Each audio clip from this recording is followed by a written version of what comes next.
Yes, hello, I'm Thomas Aakler, CEO of Kitemill. I'm here with my CFO, Oskar. We're going to talk about airborne wind energy, the energy production technology that can make the most significant impact on the ability to reach net zero. And this is what we mapped out here, how airborne wind energy as a sector can take 20% of the total global electricity need in 2050. If we do that, we can abate 12% of the total global emission. That means 6 gigaton. Our concept has massive support. You can read about us in the first chapter of the United Nations report. There is a report by the European Union, the US government make their own studies on airborne wind. So plenty of the support. The way it works, the kite flies in a crosswind pattern, sweeping a large area.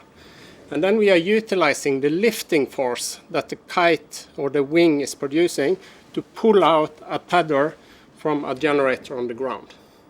So all the energy is produced on the ground. So the kite have to conduct a work on the tether. So we fly it in a helical pattern 90% of the time.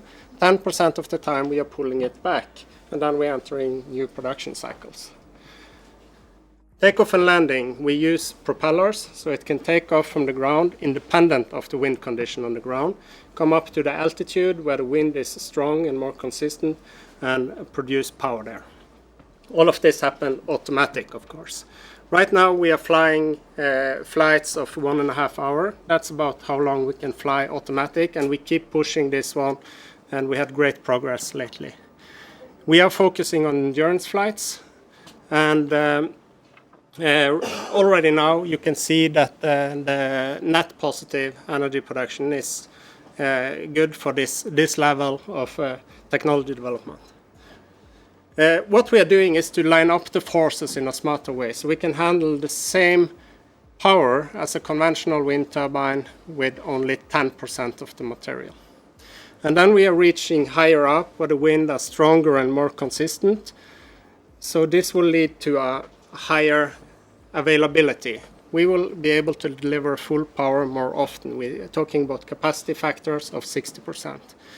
Then, of course, when we remove 90% of the material, we are removing cost from all parts of the value chain, and we get a lower capex.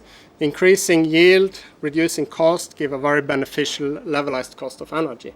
This is, of course, in a mature form. But it also means that the barrier that we need to overcome to become cost efficient is much smaller than what we have seen in previous energy production technology introductions. And during this phase, we have benefits like added mobility. We can relocate the plant during its financial lifespan.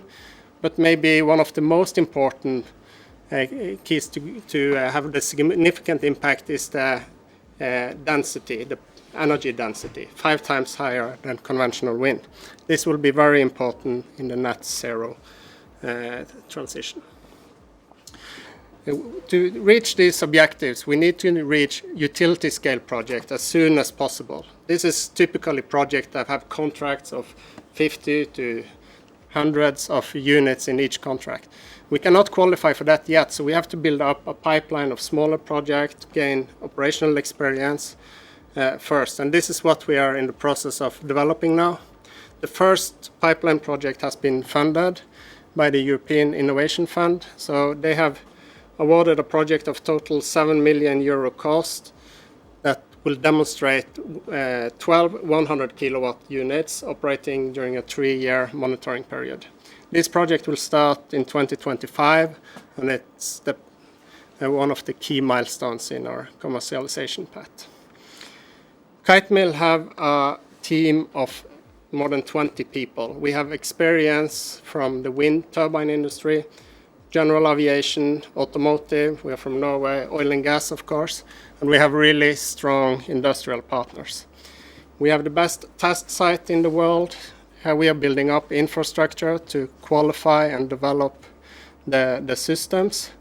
The unit you can see in the middle of the screen here is the second unit on site. That will make this site as the first array for airborne wind ever in the world. We expect simultaneous operation later this year. This is the 20 kilowatt system. It will not be commercialized. We have had the 100 kilowatt KM2 system on our drawing boards for 2 years already. This will be the most sold unit we will ever design and build, because it will address a capacity constrained market and it won't be replaced by larger units later on. Sorry, it's changing by itself.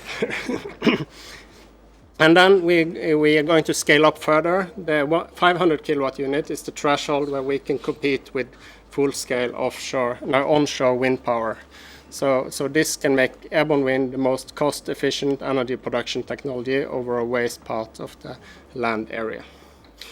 We are focusing now on the KM2 steps, and that's the only step that we need to make to reach cash positive operation. We need 15 million euro to get there. And then, of course, there will come later funding round that will fund the next scaling steps that can eventually make airborne wind the dominant renewable energy technology. So this round is a Series A round on 15 million. There is already big investors ready to step into this one. We don't have control of the timing. So if you want to have a front row seat in this process, you can consider to join a present funding round of 1 to 2 million euro that we are closing now these days. So talk to Oscar and get a subscription form, and then we are going strong. This will fund future development of the flight time and operational experience. Thank you.